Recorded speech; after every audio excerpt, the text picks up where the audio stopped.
ఢిల్లీ కేంద్రంగా జరుగుతున్న రైతు ఉద్యమానికి ఆంధ్రప్రదేశ్ కౌలు రైతుల సంఘం సంపూర్ణమైనటువంటి మద్దతు తెలియజేస్తూ ఉంది.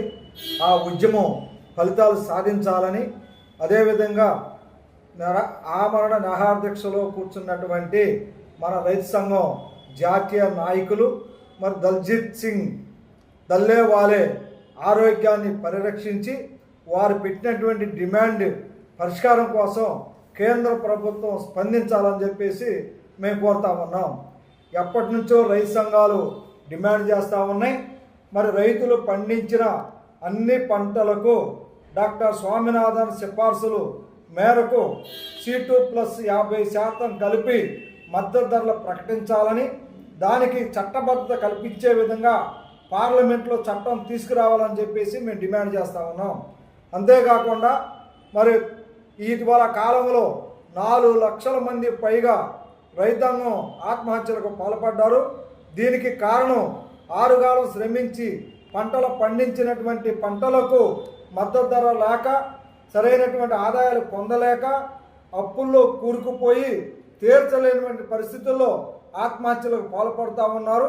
మరి దేశవ్యాప్తంగా ఒక్క పర్యాయం రైతుల అన్ని రకాల పంట రుణాలని మాఫీ చేసి రైతాంగాన్ని రక్షించాలని చెప్పేసి కోరుతా ఉన్నాం.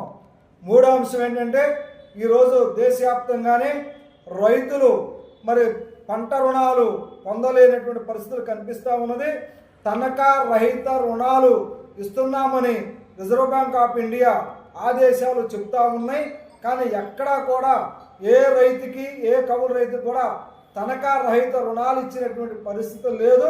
మరి రిజర్వ్ బ్యాంక్ ఆఫ్ ఇండియా నిబంధనలను దృష్టిలో పెట్టుకొని దేశంలో కానీ రాష్ట్రంలో కానీ మరి భూమి లేనటువంటి ఎవరైతే పంటలు పండిస్తున్న సాగుదారులు కౌలు రైతులు ఉన్నారో వాళ్ళందరికీ హామీ లేనటువంటి పంట రుణాలు ఇచ్చి వ్యవసాయాన్ని ప్రోత్సహించి కౌలు రైతులను ఆదుకోవాలని చెప్పేసి మేము డిమాండ్ చేస్తూ ఉన్నాం. మూడో అంశం ఏంటంటే, ఈరోజు రాష్ట్రంలో కానీ దేశంలో కానీ పంటల బీమా పథకాన్ని ప్రవేశపెట్టారు. ఆ పంటల బీమా పథకం రైతాంగానికి సరిగా ఉపయోగపడతలేదు. ఆంధ్రప్రదేశ్లోనైతే రబీ నుండి రైతులే పంటల బీమా ప్రీమియం చెల్లించాలని నిర్ణయించారు. ఇది రైతాంగానికి భారంగా మారింది కాబట్టి రాష్ట్ర ప్రభుత్వమే పంటల బీమా ప్రీమియాన్ని మొత్తం భరించాలని చెప్పేసి కోరుతా ఉన్నాం. ఇటీవల కాలంలో కేంద్ర ప్రభుత్వం 3 చట్టాలు తీసుకొచ్చింది. ఒక చట్టం జాతీయ వ్యవసాయ మార్కెట్ విధానం. ఆ విధానం వల్ల రాబోయే కాలంలో రైతులు పండించిన పంటలకి కనీసం మద్దతు ధర కూడా దక్కనటువంటి పరిస్థితి ఏర్పడబోతా ఉంది.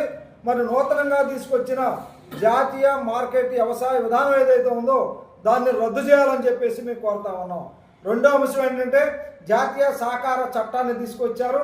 మన రాష్ట్రంలో కానీ దేశంలో కానీ సహకార వ్యవస్థ నిర్వీర్యం చేసి కార్పొరేట్ శక్తులకి ఊడిగం చేసే పద్ధతుల్లో ఆ చట్టంలో నిబంధనలు ఉన్నాయి. మరి అటువంటి ఉపసంహరించాలని, సహకార రంగాన్ని బలపరచాలని, కౌలు రైతులందరికీ కూడా గుర్తింపు కార్డులు జారీ చేసి ఈ సహకార సొసైటీలో సభ్యత్వం ఇచ్చి ఆ విధంగా పంట రుణాలు ఇచ్చే విధంగా చర్యలు తీసుకొని సహకార రంగాన్ని బలపరచాలని కోరుతా ఉన్నాం. అంతేకాకుండా డిజిటల్ అగ్రికల్చర్ మిషన్ అని తీసుకొచ్చారు, డామ్. ఈ విధానం వల్ల వ్యవసాయ పంటల్ని, వ్యవసాయ విధానాలు మొత్తాన్ని కూడా మరి అగ్రికల్చర్ డిజిటలైజ్ చేసి కార్పొరేట్ శక్తులకి కట్టబెట్టే పద్ధతిలో చేస్తూ ఉన్నారు. ఆ డిజిటల్ అగ్రికల్చర్ మిషన్ ఏదైతే ఉందో అది రైతాంగానికి, కౌలు రైతులకు ఉపయోగపడే పద్ధతిలో ఉండాలి తప్ప కార్పొరేట్ శక్తులు ఉపయోగపడే పద్ధతుల్లో ఉండకూడదు. అందుకని రైతుల ప్రయోజనాలు దృష్టిలో పెట్టుకొని ఏ విధానమైన తీసుకురావాలి. కానీ పెద్ద పెద్ద కార్పొరేట్ శక్తులకి, పారిశ్రామిక అధిపతులకి ఉపయోగపడే పద్ధతుల్లో ఏ చట్టం తీసుకొచ్చినా ఆంధ్రప్రదేశ్ కౌలు రైతు సంఘం తీవ్రంగా వ్యతిరేకిస్తూ ఉంది.